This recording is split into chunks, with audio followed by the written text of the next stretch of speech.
Okay. Okay. Rolling. Hello. I was requested again to talk about PRRD. Gusto ko lang i-continue, no? Yung nandito kami, my wife and I, si Mabel, nagpunta kami rito parang to show support sa mga Pilipino na nandito. And we are calling din yung mga gusto mamasyal dito sa The Hague.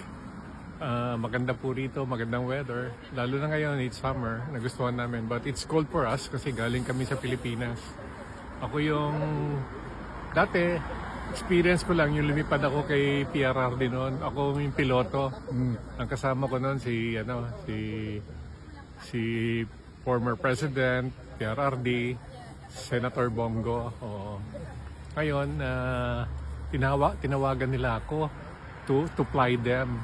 So, sabi ko, walang problema, Mayor.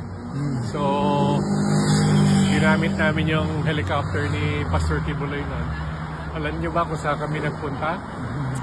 Sa kampo ng NPA. Wow. And I never thought na we will be going doon sa lugar na gano'n. Biro mo, Mayor ka, pupunta ka doon. I think they want to talk about yung releasing yung mga hostages yata noon and other matters nila. Hindi na ako nakasama doon kasi when we landed na gano'n, alam mo, ang sabi sa akin ni PRRD, Ray, antay ka dyan, ha? Pagbaba niya, alam nyo, nag-shutdown ako ng helicopter and biglang nagmura siya sa mga NPA rebels. Sabi niya, tangina nyo, huwag niyong galaw yung helicopter. I was laughing pero I was scared.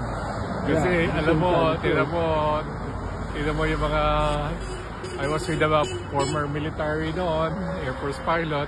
Biglang landing ka doon sa isang lugar na gano'n. Yeah. So, di ba scary yun? Scary Tapos, talaga.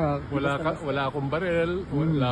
Si Mayor, hindi ko alam kung may baril siya dala doon sa bag niya. But sabi ko, pag binaril ako na to, duduraan ko na lang itong mga kalaban eh. It was funny, ano? Then, this showed na talaga napakatapang ng presidente natin. Alam mo, bakit kami sumusuporta kay PRRD? Because during the time when I was a young officer, pumunta ako ng Davao, ang dala ko, may pistol lang at saka duffel bag. So, napakagulo ng Davao noon. Pero when he was the mayor, yun ang unang inayos niya yung peace and order.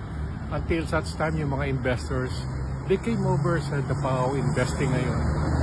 Naging progressive ang city. Alam mo bakit?